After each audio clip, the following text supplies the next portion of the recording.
অহংকাৰ কৰি এই পৃথিৱীত আপুনি কি পাব? পাব মাত্ৰ বিভিন্নজনৰ গ্লানি আৰু শেষত পতন হ'বই। মহাভাৰতৰ এই কাহিনীয়ে আপোনাকো শিকাব অহংকাৰে কিদৰে নিঃশেষ কৰে এজন লোকক। কুৰুক্ষেত্ৰৰ যুদ্ধত সমুখ সমৰত মহাৰথী কৰ্ণ আৰু মহাবীৰ অৰ্জুন। জগত ঈশ্বৰ স্বয়ং কৃষ্ণ অৰ্জুনৰ ৰথৰ সাৰথী। এই যুদ্ধ জয় পৰাজয়ৰ যুদ্ধ নাছিল। এই যুদ্ধ আছিল শ্ৰেষ্ঠত্ব প্ৰতিপন্ন কৰাৰ যুদ্ধ। প্ৰথমে গুৰুক স্মৰণ কৰি মহাৰথী কৰ্ণই বাণ পহাৰিলে।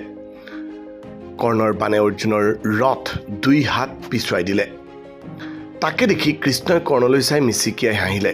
এইবাৰ অৰ্জুনৰ পাল পৰিল। অৰ্জুনে প্ৰবল উদ্যম আৰু পৰাক্ৰমেৰে কৰ্ণক লক্ষ্য কৰি বাণ এৰি দিলে। মুহূৰ্ততে কৰ্ণৰ ৰথ বতাহৰ সৈতে বহু দূৰলৈ উৰি গুচি গ'ল। লগে লগে অৰ্জুনৰ মন অহংকাৰত উফন্দি উঠিল। অৰ্জুনৰ মনত অহংকাৰৰ জন্ম হোৱা বুলি জানি কৃষ্ণই অৰ্জুনক উদ্দেশ্যি ক'বলৈ ধৰিলে, সখা ধনঞ্জয়, তুমি কৰ্ণৰ ৰথখন বাণেৰে বহুদূৰ পিছুৱাই দি নিজক কৰ্ণতকৈ বেছি শক্তিশালী বুলি ভাবিছা আৰু অহংকাৰত গদগদ হৈ পৰিছা। কিন্তু এয়া তোমাৰ ভুল, কিয়নো তোমাৰ ৰথৰ ওপৰত বৃহৎ ভৰ দি হনুমান বহি আছে। পৃথিৱীৰ সমস্ত ভৰ লৈ মই তোমাৰ ৰথৰ সাৰথি হৈ আছোঁ। তাৰপিছতো কৰ্ণই তোমাৰ ৰথখন 2 হাত পিছুৱাই দিলে। ইয়াৰ দ্বাৰা কৰ্ণই কি প্ৰমাণ কৰিলে সেই কথা তুমি অনুভৱ কৰা। মই আৰু হনুমান তোমাৰ ৰথৰ পৰা নামি গ'লে কৰ্ণই তোমাৰ ৰথৰ কি পৰ্যায় কৰিব সেয়া বুজিবলৈ চেষ্টা কৰা। সখা অৰ্জুন, প্ৰথমে তুমি তোমাৰ জয়ৰ কাৰণ বিচাৰ কৰি কৃতজ্ঞ হ'বলৈ চেষ্টা কৰা।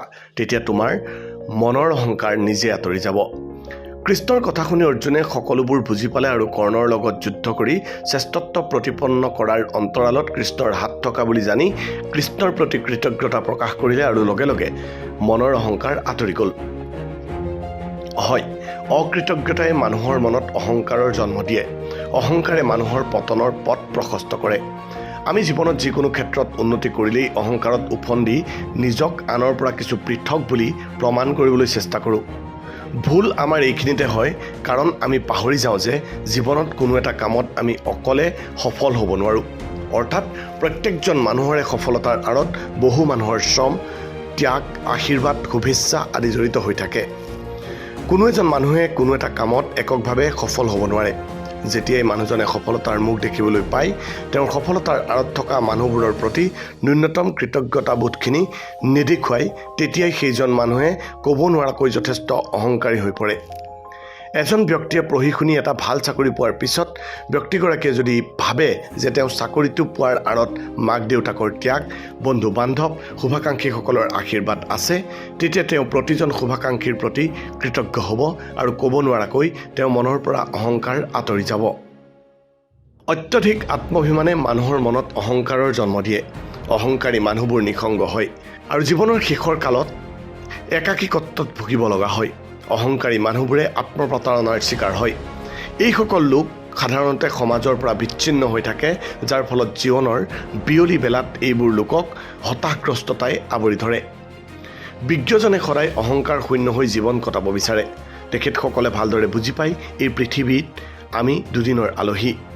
মিছাতে অহংকাৰ কৰি জীৱনটো যন্ত্ৰণাৰে ভৰাই তোলাতকৈ সদায় অহংকাৰ শূন্য মন এটাৰে আগুৱাই যাব পাৰিলে আমাৰ জীৱন সঁচা অৰ্থত সফল হ'ব। কোৱা হয়, মই মত্ত অহংকাৰ।